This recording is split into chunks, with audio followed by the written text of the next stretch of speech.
तो नमस्कार दोस्तों, मैं वैद्य चंचल सोनी एक बार फिर द एम्पावर्ड माइंड पॉडकास्ट की तरफ से आपका हार्दिक स्वागत करता हूं।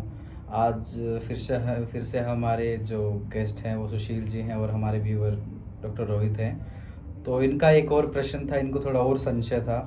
वो अभी मतलब हमारे दूसरे एपिसोड का जो शूट था उसमें उन्होंने कहा कि मैं एक और प्रश्न रखना चाहता हूँ। तो मैंने कहा कोई बात नहीं, इसको भी शूट कर लेते हैं। तो एक बार फिर से हम इनका स्वागत करेंगे। नमस्कार रोहित जी।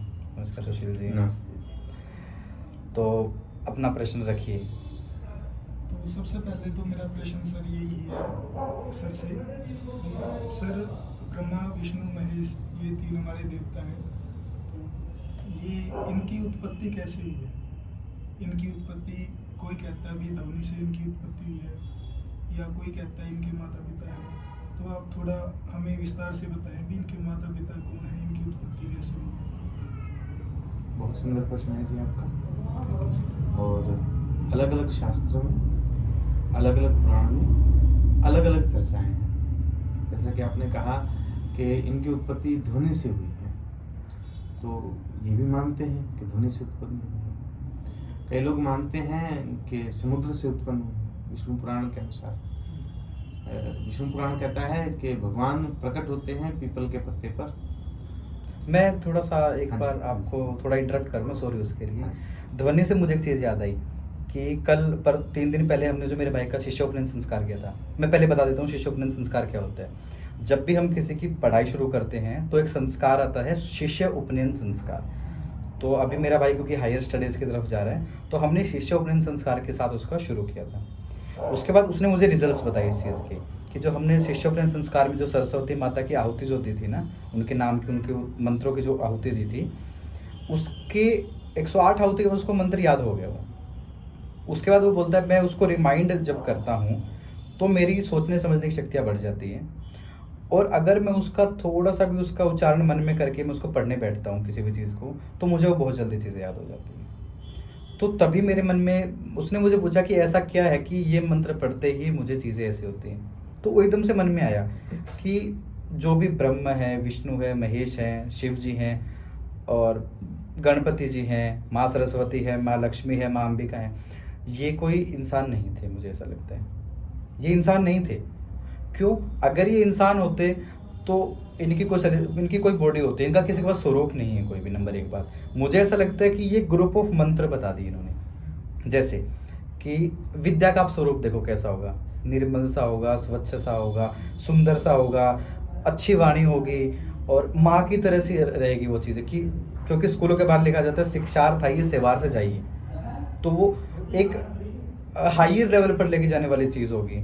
ऐसे सुंदर सी होगी, श्वेत वस्त्रों में कुछ होगा, निर्मल जैसी चीज़ें, कमल पे बैठा होगा, तो वो माँ सरस्वती का रूप हमारे सामने आता है।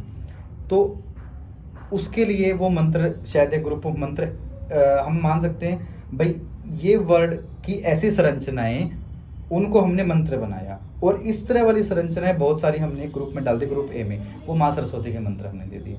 ग्रुप 2 में छोटे छोटे प्यारे प्यारे सुंदर सुंदर मंत्र रखे जो याद रखने आसान है, जो बोलने आसान है। वो आते गणपति जी के मंत्र। आपको पता है इन मंत्रों के बारे में कि गणपति के मंत्र बहुत आसान रहते हैं, ठीक है। तो वो मंत्र जो रहते हैं वो गणपति जी के लिए हैं। उसका सुंदर सा स्वरूप है, छोटा सा स्वरूप है, प्यारा सा बच्चों जैसा स्वरूप है, ठीक है। और तो किसी भगवान को बच्चा या बड़ा कहना हमारा वो नहीं है, अधिकार नहीं है। पर अगर उससे हम थोड़े बड़े लेवल पे जाएंगे, अगर योग साधना की तरफ हम जाने लगे तो शिव के जी के मंत्र आ जाते हैं। थोड़े से कठिन है, थोड़े लंबे रहते हैं, उनका मंत्रों का साइज भी बड़ा रहता है, उनको याद करना थोड़ा मुश्किल है।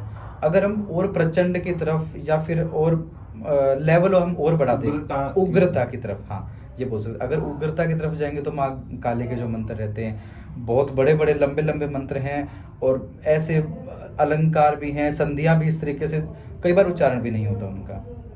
तो मुझे ऐसा लगता है कि ये ईश्वर जो थे, भगवान जो थे, वो इंसान नहीं थे।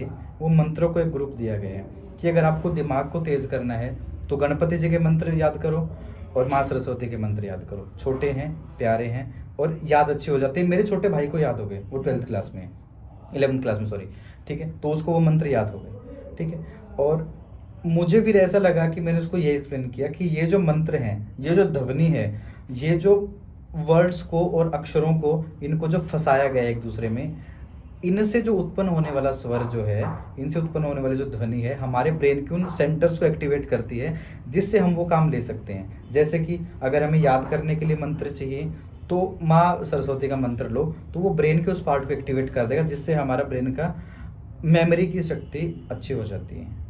तो मुझे ये लगता है, बाकी आप भाई गेस्ट तो आपको बताने का हक है। कैसा आप, ये कैसा लगा आपको ये सोच? ये आपका पॉइंट ऑफ व्यू बहुत अच्छा है और ये सत्य भी है। देखिए, इस बारे में शास्त्र कहते हैं कि जब मंत्र चिकित्सा की जाती है, मंत्रों के द्वारा किसी का इलाज किया जाता है, क्योंकि आप डॉक्टर हैं, आपको अच्छे से पता है, या किसी को सिद्ध करने के लिए मंत्र दिए जाते हैं, भाई तुम यह मंत्र लो और इतने लाख बार पढ़ोगे तो आपको मंत्र सिद्ध हो जाएगा, उसके बाद आप मंत्र चिकित्सा कर सकते हो। होता क्या है, एक ही मंत्र की बार बार आवृत्ति करके, आपको एक चीज पता हो, शब्द कभी मरते नहीं है, सुना? शब्द कभी मत नहीं, सही बात। और ये वाणी भी जो है, हम कुछ भी शब्द कह रहे हैं वो विरल होती जाएगी लेकिन समाप्त नहीं होती। सही बात है। तो हमारे शास्त्र ये मानते हैं कि अंतरिक्ष में हमारे द्वारा बोले गए शब्द घूम रहे हैं आज भी, और हमारे जो ऋषियों मुनियों ने मंत्र बनाए, मंत्रों शब्दों का एक समूह बनाया, और बार बार करोड़ों अरबों बार वो बोले जा चुके हैं, और वो मंत्र इकट्ठे हैं ऊपर। अच्छा, ध्वनि हो। और जब आप 1 लाख बार, 2 लाख बार, या जैसे भी जो गणना दी जाती है, उतनी बार उच्चारण करते हो, तो उन अथाह भंडार से, उन करोड़ों बार जपे गए मंत्रों से आप जुड़ जाते हो। अच्छा, तो वो करोड़ों मंत्र आपके लिए काम करने लगते हैं, जिसे सिद्धि बोलते हैं। भाई आप अब मंत्र चिकित्सा कर सकते हो। अब ये जो चीज आपने समझी, भाई हमने 108 बार सरस्वती के मंत्रों की आहुति दी, हमने 108 बार महासरस्वती जी के मंत्र को पढ़ा। सही बात। हमने तो थोड़ा पढ़ा, लेकिन हमारे से पहले उसी मंत्र को अरबों बार उच्चारित किया जा चुका है, और वह ध्वनि हमारे भूमंडल में है। हमने जब 108 बार उच्चारण किया, हम जुड़ गए उस ध्वनि के साथ। अच्छा, हाँ जी। वो ध्वनि हमारे लिए अब काम कर रही है। जैसे ही आप वो मंत्र पढ़ोगे, वैसे ही वो ध्वनि आपके लिए काम करना शुरू कर देगी, और उसी ध्वनि के समुच्चय को हम लोग देवता कह सकते हैं, जैसा कि आपने कहा। मेरा, हालांकि आपका बिल्कुल पॉइंट ऑफ व्यू सही है, मेरा मानना ये है कि अलग अलग देवताओं की उत्पत्ति अलग अलग कालखंड में हुई, अलग अलग व्यक्तियों के द्वारा उनकी कल्पना की गई है। सही बात है। जितने भी देवता हैं, देखिए, मूल देवताओं का जिक्र कर रहा हूं मैं, जिनका जन्म का वर्णन नहीं है, ठीक है, जिन्होंने धरती पर जन्म लिया, उनके विषय में मैं नहीं कह रहा। अब श्री राम जी के लिए कहा जाए तो श्री राम जी तो धरती पर पैदा हुए ना। सही बात है। अब श्री कृष्ण जी के लिए कहा जाए तो वो धरती पर पैदा हुए। अब जैसे प्रश्न था अभी ब्रह्मा जी के लिए, तो ब्रह्मा जी तो धरती पर पैदा नहीं हुए, उन्होंने पूरी सृष्टि रची है, उन्होंने सृष्टि की रचना की। अब शंकर जी के लिए कहा जाए तो वो धरती पर पैदा नहीं हुए, वो आदि ना अनंत। अब माँ पार्वती के लिए कहा जाए तो ये कहते हैं कि वो पर्वतराज हिमालय की पुत्री है, यानी वो धरती पर उत्पन्न हुई है। लेकिन माँ भुवनेश्वरी है, वो उत्पन्न नहीं हुई है। माँ कालरात्रि के लिए कहा जाता है, वो नहीं पैदा हुई। तो अनेक देव और देवियां जिनका जन्म धरती पर नहीं हुआ है, वह सब देव और देवियां मनुष्यों की कल्पनाएं हैं। कल्पना के रूप में हमारा विचार हुआ कि हमें एक ऊर्जा चाहिए। सही बात। थोड़ा सा अच्छे से समझ लेंगे कि जब हम बहुत आदि युग में थे, जब हमारे पास संसाधन नहीं थे, आग भी नहीं खोजी जा चुकी थी, वस्त्र भी नहीं थे, कुछ भी नहीं थे, और उस समय हमें लगा, आदि मानव को लगा कि कोई और अन्यत्र शक्ति है जो हमारा संचालन कर रही है। सही बात। जो बारिश कर रही है, जो जंगल में आग लगा रही है, जो धूप उत्पन्न कर रही है, जो सर्दी उत्पन्न कर रही है, जो अचानक जीवों को मार रही है। सही बात है। क्योंकि उस काल में भी तो लोग मरते थे, जनपद ध्वंस तब भी था। उन्हें मरे हुए जानवर मिलते थे जिसको चोट नहीं लगी होती थी, कहते थे ये कैसे मरा, या उन्हीं के कोई बच्चा एक्सपायर हो जाता, बड़ा एक्सपायर हो जाता, तो उनको लगता था भाई ये इसको चोट नहीं लगी, लेकिन ये मर क्यों गया, ये हिल नहीं रहा है। तो वहां से उनको एक रियलाइज हुआ, उनको महसूस हुआ कि कोई और शक्ति है जो हमारा संचालन कर रही है। सही बात। अगर हम उस शक्ति को खुश रखेंगे तो वह शक्ति हमें फायदा देगी। यहां से देव पूजा की परंपराएं शुरू हुई है जी। उस कालखंड के अंदर जहां तक मेरा मानना है, जैसा कि मैंने गुरुओं के माध्यम से सुना है, अनगढ़ पत्थरों की पूजा शुरू हुई, अच्छा जिसे आज हम शिवलिंग पूजन कह सकते हैं। अच्छा। निराकार परमात्मा, सही उनका कोई आकार नहीं था। एक सामान्य पत्थर को उठाया और हम दूध पीते हैं, उनको रियलाइज हुआ हम दूध पीते हैं तो इनको दूध चढ़ाएं, सही हम मांस खाते हैं तो इनको मांस चढ़ाएं, हम फ्रूट खा रहे हैं इनको फल चढ़ाएं, हम पत्ते खा रहे हैं इनको पत्ते चढ़ाएं, सही बात। हम पत्ते पहन रहे हैं तो इनको पत्ते पहनाएं। पत्ते पहनाए, बिल्व पत्र जो चलाए, जो भी, जो पत्ते खाते थे, जो फल खाते थे, जो दूध पीते थे, जो मांस खाते थे, कुछ भी खा रहे थे, सही बात है। वह सब परमात्मा के निमित्त वो निकालने लगे। ये हम परमात्मा को स्वरूप भेंट दे रहे हैं। जहां से उत्पन्न हुआ जी पूजा करना, श्रृंगार। निराकार परमात्मा। श्रृंगार बोल, श्रृंगार नहीं जी, पूजा करना। श्रृंगार का तो पता ही नहीं था ना उस समय। हाँ आदियुग कब है, मैं तब की बात कर रहा हूँ जब हमारे पास आग भी नहीं थी। अच्छा अच्छा, इतने पहले की बात हाँ है। जी, नहीं चित्रकलाएं तो तब भी। चित्रकला का जिक्र ही नहीं कर रहा जी। अच्छा अनगढ़ पत्थर बोल रहा हूँ। अच्छा अच्छा। सामान्य एक जंगल में पत्थर उठाया और वहां रख के छोड़ के चले गए, भाई जो परमात्मा शक्ति है वो ले ले इसका रूप। अच्छा, मतलब जब हमारे पास शब्द भी नहीं थे बोलने के। कुछ भी नहीं था हमारे पास, डर लगता था ना, हम्म। भाई ये मर गया, क्यों मर गया, किसने मारा, ये हिल पता क्यों नहीं रहा? किसने मारा, ये हिल क्यों नहीं रहा? हाँ। बल्कि मरना तो पता ही नहीं था। मरना ही नहीं पता था, अभी हिल नहीं रहा है, सांस नहीं चल रही है, तो क्या हो गया, इसको क्या करना चाहिए। तो कहीं से भीतर हुआ, भाई कोई किसी ने मारा है तो हम उसके लिए भोजन निकाल देते हैं, उसको मांस रखाएंगे, सही बात फ्रूट है। रखाएंगे, अगर- तो वो हमें नहीं मारेगा। सही बात है। यहाँ से पूजा की शुरू। अच्छा अच्छा, हाँ मतलब भगवान ने, किसी ने ये नहीं कहा कि मुझे तुम मांस चढ़ाओ, वो हमें लगा कि यार हम मांस खाते शायद ये भी खाते हैं। हाँ, वो एनर्जीज नहीं करते। वही यहाँ से पूजा की शुरू हुई। जिस समय आग की खोज कर चुके हम संगठन में रहने लगे, तब एक मुखिया चुना गया। मुखिया चुना गया। ठीक है जी, तो मुखिया पुरुष होता है तो तब उस समय हम लोगों ने रियलाइज किया, यानी हमारे जो पूर्वज रहे होंगे उन्होंने रियलाइज किया कि परमात्मा आदमी जैसा होना चाहिए, सही बात है। उसके हाथ पांव होने चाहिए, तो काम करे, बिल्कुल ठीक बात है। तो किस जैसा होना चाहिए, मुखिया जैसा होना चाहिए। अच्छा, परमात्मा का स्वरूप है, वो स्वरूप की कल्पना कर रहे हैं, तो कुछ पहने होंगे, सही तो बात। हम क्या पहनते, तो आदिवासी थे, पत्ते। पत्ते पहनते थे, शेर की खाल शेर की खाल तो नहीं, सही जानवरों बात। की खाल लपेटते थे सर्दी से बचाव के लिए।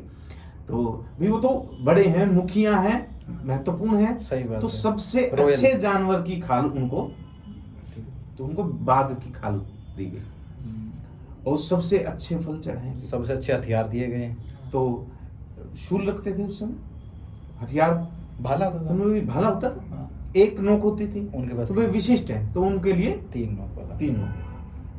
अब फेस की कल्पना की गई, वो तो विशिष्ट है, तो 2 आंख तो हम सबकी है, तो इनकी एक और आंख होनी चाहिए, 3 आंख। हाँ सही बात, ये हो सकता है। जानवर के साथ होना चाहिए, तो नंदी जी डाल दिए, सांप डाल दिए, वे तो जंगल में बैठते हैं तो जंगल में बैठा दिए, उनको दिखा ही है ना भाई। उनको देखा नहीं ना, हमने कल्पना की, सही बात है। भाई ये कालांत एक साथ नहीं हुआ, ये न एक व्यक्ति ने किया। सही बात है।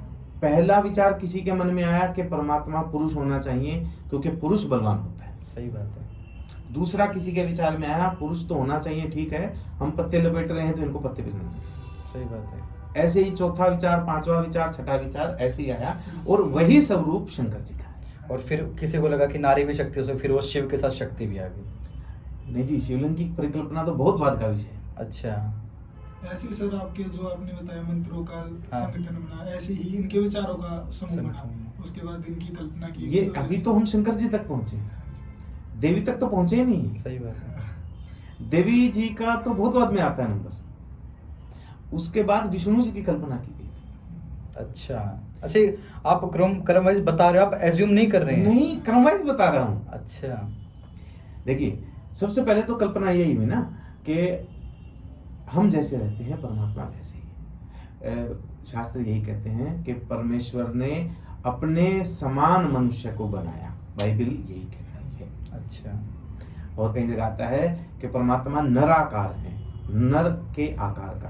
अच्छा, फिर उसको निराकार बना दिया। निराकार तो थे जब हम आदिवासी थे, हमें कुछ नहीं पता। सही बात है। फिर हमने एक विचार उत्पन्न किया कि परमात्मा नराकार है, पुरुष के जैसे हैं, क्योंकि पुरुष बलवान होता है, हाथ भी होने चाहिए काम करने के लिए, आंखें होनी चाहिए और बलवान होना चाहिए, कपड़े भी पहनने चाहिए, साथ वाहन होना चाहिए उनके पास। इस प्रकार से शंकर जी के स्वरूप की उत्पत्ति हुई। उसके पश्चात जब हम गांव बसाने लगे, अब मुखिया से झगड़ा होने लगा, सही बात है। दूसरे मुखिया से झगड़ा होने लगा, तब उन्होंने कल्पना की कि कोई और विशिष्ट भगवान होना चाहिए जो रेगुलेट करेगी चीजों को, जो पालन करे। समझे? समझा। तो उन्होंने विष्णु जी की कल्पना की। तो विष्णु जी की जब कल्पना की तो भाई विशिष्ट होने चाहिए, तो उनके 4 हाथ लगा दिए। अच्छा। इनके 4 हाथ हैं, अब हथियार भी दे दिए इनको। एक उस समय गदा चली तो गदा चला दिया, चक्र। ये बाद में किसी ने विचार अपने प्रकट किए, वैसे विष्णु जी की सही बात है। स्वरूप की कल्पना लोग करते चले गए। परमात्मा का जब हरि स्वरूप का जिक्र आता है तो वो जल से उत्पन्न दिखाया, तो ये बोले भाई वो दिखाई नहीं देता भाई, दिखाई दे रहे। महेश शब्द का अर्थ ही है मही के ईश, मही यानी धरती, धरती के ईश्वर है शंकर भगवान, ठीक है जी। और नारायण यानी कि जो जल से उत्पन्न हुआ, जल के देवता है। अब उनको उत्पत्ति के लिए विचार किया कि भाई रहते कहाँ हैं, भाई वो बहुत दूर रहते हैं, सागर में कहीं रहते हैं, नजदीक नहीं रहते, 7 समुद्र पार, समुद्र में कहीं रहते हैं। वो विशिष्ट है ना, धरती पे थोड़ी रहेंगे, धरती पे आम मनुष्य रहते हैं, वो विशिष्ट देता है। वो पानी के अंदर भी सांस ले सकते हैं, भाई वही रहते हैं, ताकि भय रहे हमारे मन में भाई कोई परमात्मा है, बह रही और हमारी श्रद्धा भी रहे कि यार इतना बड़ा भय भी प्रीत न होई, वही ना। राज नील का इतने बड़े आदमी है भाई, हमारा भय भी रहे, हमारी श्रद्धा भी रहे उनके अंदर। अब देखिए विष्णु जी की कल्पना में कहा कि बड़ा उनका आसन बड़ा अनोखा है, शेष शैया पर विराजमान, यानी कि एक 1000 मुख वाले सांप का आसन बनाकर वो रहते हैं। सही। विष्णु जी की कल्पना की गई। तब क्या हुआ जी, ये मेरा मानना है कि फिर ये विचार किया गया भाई पुरुष तो हमेशा कड़वा होता है बोलने का, गुस्सा भी करता है, धमका भी देता है, मार भी देता है, कूट भी देता है। सही बात है। तो माँ होनी चाहिए। नगर में आज के है ना, सही बात है। पशुपालन करने लगे, घर का काम माँ कर रही है, बच्चों को माँ पाल रही है। सही बात है। तो उन्होंने कहा भाई परमात्मा तो माँ होना चाहिए, स्त्री होनी चाहिए, पुरुष नहीं होना चाहिए। तब देवी की कल्पना की। जब हम पंचदेवों का जिक्र करते हैं तो आप देखिए सबसे पहले माँ का ही नाम आता है। सदा भवानी दाहिने सम्मुख रहे गणेश, 5 देव रक्षा करे श्री ब्रह्मा विष्णु। 5 देव का जिक्र आता है। हालांकि पंचदेव अलग है जी, 5 देव अलग है, यहाँ ब्रह्मा जी। उसके बाद जब देवी की कल्पना की गई तो हम भोजन बनाने लगे थे। इसको बढ़ाएंगे, लेकिन एक बार इनका भी स्वरूप के बारे में समझ लेते हैं। जिस समय हम लोग कच्चा खाते थे, जैसे मैंने कहा निराकार परमात्मा के लिए हम जब कच्चा खाते थे तो हम कच्चा ही चढ़ाते थे। सही बात। कच्चा दूध चढ़ाते थे, कच्चा मांस चढ़ाते थे, फ्रूट भी ऐसे ही चढ़ाते थे, पत्ते चढ़ाते थे। आज भी शिव जी की पूजा के अंदर पकाया हुआ भोजन नहीं चढ़ाया, नहीं चढ़ता, कच्चा दूध चढ़ाते हैं, कच्चे फल चढ़ाते हैं, कच्चे फल चढ़ाते हैं, सब्जियां चढ़ाते हैं, ये चढ़ाते हैं। यानी कि अनप्रोसेस्ड, प्रोसेस नहीं किया, या फिर बोल सकते ताजी चीजें सब खाते ही वही थे ना। प्रोसेस हमारे पास होता ही नहीं था, हमें पता ही नहीं था प्रोसेसिंग करनी क्या सही है। बात है। जब हम नागरिक हो गए, गांव बसाने लगे, तब हमें पता लगा भाई इस दूध की दही भी बन सकती है और मक्खन भी निकल सकता है, इसका दिया भी जल सकता है। सही बात है। तो हम विष्णु जी के निमित्त दिया भी जलाने लगे, विष्णु जी को माखन भी चढ़ाने लगे। माखन तो तीसरे लेवल स्तर पे आएगा ना। देखिए भगवान विष्णु को कच्चा दूध नहीं चढ़ता, दही चढ़ता है, पंचामृत चढ़ता है। बाद में आए थे। अच्छा हाँ, एक चीज रह गई इसमें, शंकर जी, शिव जी पर सॉरी, शहद भी चढ़ता है, रो शहद का कोई प्रोसेसिंग नहीं, सही बात है। क्योंकि आदि मानव खाते थे ना, जैसा तोड़ के लाए वैसा शिव जी पर चढ़ा दिया। जूस, नारियल पानी सब कुछ चढ़ता है। विष्णु जी की उपासना के अंदर ऐसे नहीं चलता। विष्णु जी की उपासना के अंदर प्रोसेस किया जाता है, मक्खन चढ़ाइए, मिश्री बनाइए। जब हम और अच्छे लेवल पर आए, जब हमने देवी को ईश्वर माना, मजा माँ आ को रहा है मेरे ईश्वर, को, बहुत ज्यादा मजा आ रहा है। जब हमने माँ को ईश्वर माना ना, तब हमें भोजन बनाना आ गया था। आग जलानी आ गई थी, दिया हम जलाने लगे थे पहले ही। विष्णु जी की पूजा के दौरान ही आग हमारे पास थी, तो नगर तभी बसे थे जब हमारे पास आग थी, पहिया था, पहिया आया था, वहीं से चक्र बना है, समय चक्र। चक्र सुदर्शन। अच्छा। तो तब हमने हलवा बनाना शुरू किया। देवी की पूजा में हम हलवा चढ़ाते हैं, पूरी चढ़ाते सही हैं, बात। चने चढ़ाते पक्की चीज है। हैं, पका हुआ भोजन हम चढ़ाते हैं देवी जी को, समझ रहे हैं। उसके पश्चात फिर हम जागरूक हो गए, बहुत ज्यादा जागरूक हो गए भाई, विभूति काम करने लगी। हम गांवों से शहर बसाने लगे, कुछ गांवों के समुच्चय बना लिए भाई, ये हमारा, ये हमारा, ये हमारा, 5-7 कबीले मिल गए। तो एक और देव की संरचना हमने की, उनका नाम हमने रखा जी ब्रह्मा जी। मान सकते हैं, सही। मान सकते हैं भाई ब्रह्मा जी, हमने रचना तो कर ली, कैसे होने चाहिए। तो वो कालखंड था जी जब हम बुजुर्गों को अहमियत देनी शुरू की। ब्रह्मा जी का स्वरूप इसलिए एक बुजुर्ग का लिया गया। सही बात है, होने को तो वो भी एक जवान आदमी हो सकते हैं। हाँ जी, क्योंकि वो समय ज्यादा नहीं चला। हम कहेंगे आज भी हम बुजुर्गों की अहमियत इतनी नहीं है साहब, बहुत ज्यादा बुजुर्ग की किसी कालखंड में दी गई होगी जहां से ब्रह्मा जी का स्वरूप लिया गया, सही बात है। वे बुजुर्ग है। और कोई देवता बुजुर्ग नहीं है, किसी की सफेद दाढ़ी नहीं है ब्रह्मा जी को छोड़ के, सही बात है। किसी की भी सफेद दाढ़ी नहीं है साहब, उनकी सफेद दाढ़ी है। तो बुजुर्ग भाई ये सलाह देने वाले हैं, उत्पत्ति उन्हीं से हुई है कि बुजुर्ग है। सही बात है, सबसे पुराने भी वही है फिर तो। भैया पिता हैं, दादा हैं ये सबके, लेकिन बुजुर्ग हैं।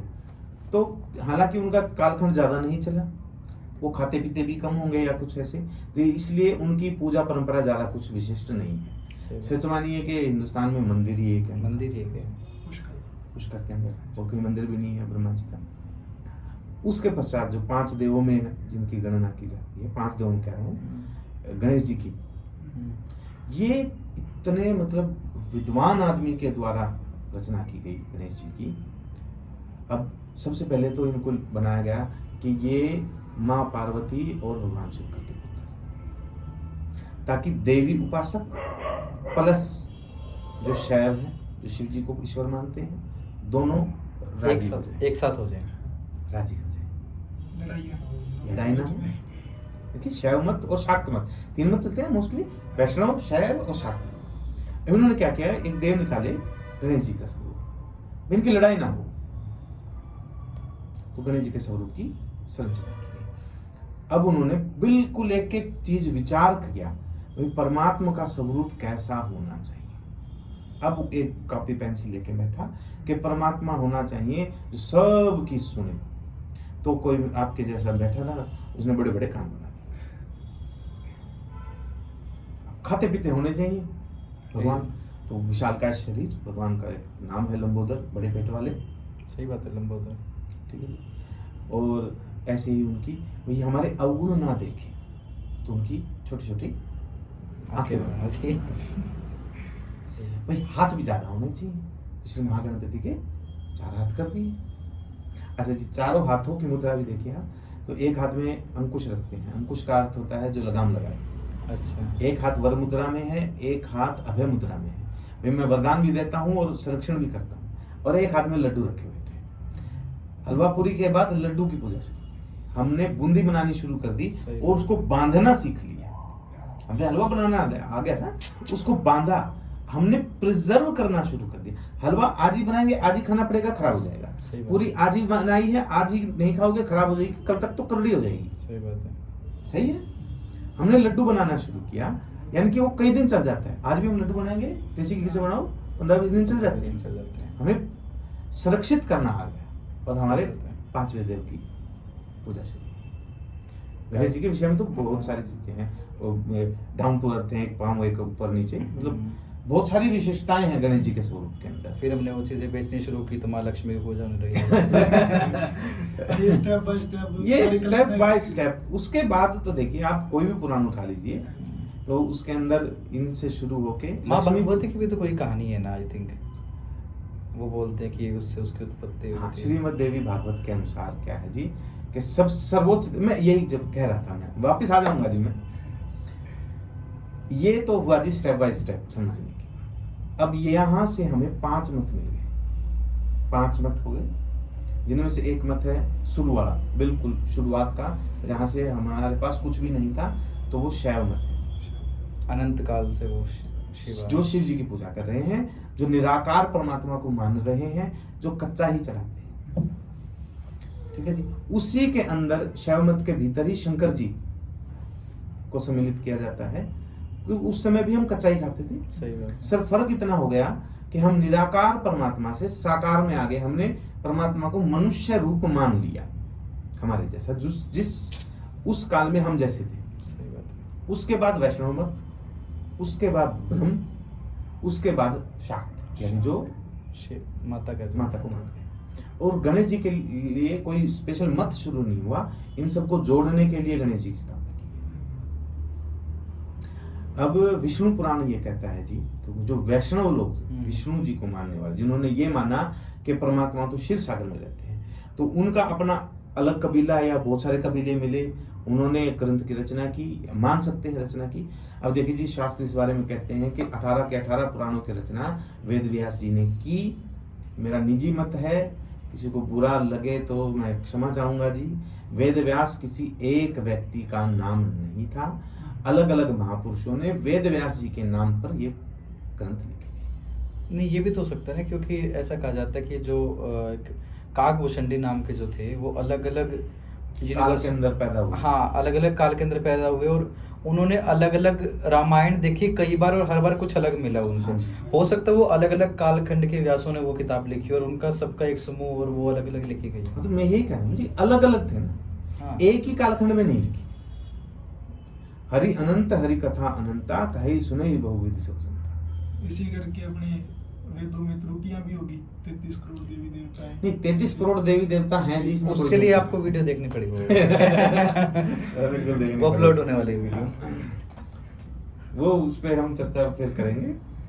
चर्चा जैसे बहुत बड़ी हो त्रुटियां जाती होती है अलग अलग काल में, जैसे लिखे गई है ये अलग अलग लोगों के हिसाब से, जो शुरू के जिन्होंने शुरुआत की उसी के नाम से चलता आ रहा है, वेद व्यास जी जैसे, हाँ, है ना, ऐसे ही होता है। देखिए जब आज भी कहीं कथा होती है तो जो आसन लगाया जाता है, गद्दी लगाई जाती है, उसे आज भी व्यासपीठ ही कहते हैं। उस पर चाहे कोई भी बैठा हो, जो कथा वाचन कर रहे हैं उनको आज भी व्यास जी ही कहते हैं। तो कथा वाचने वाले को जब हम व्यास जी कह रहे हैं, तो कथा लिखने वाले तो वेद व्यास लिखे ही लिखेंगे ना। सही बात है।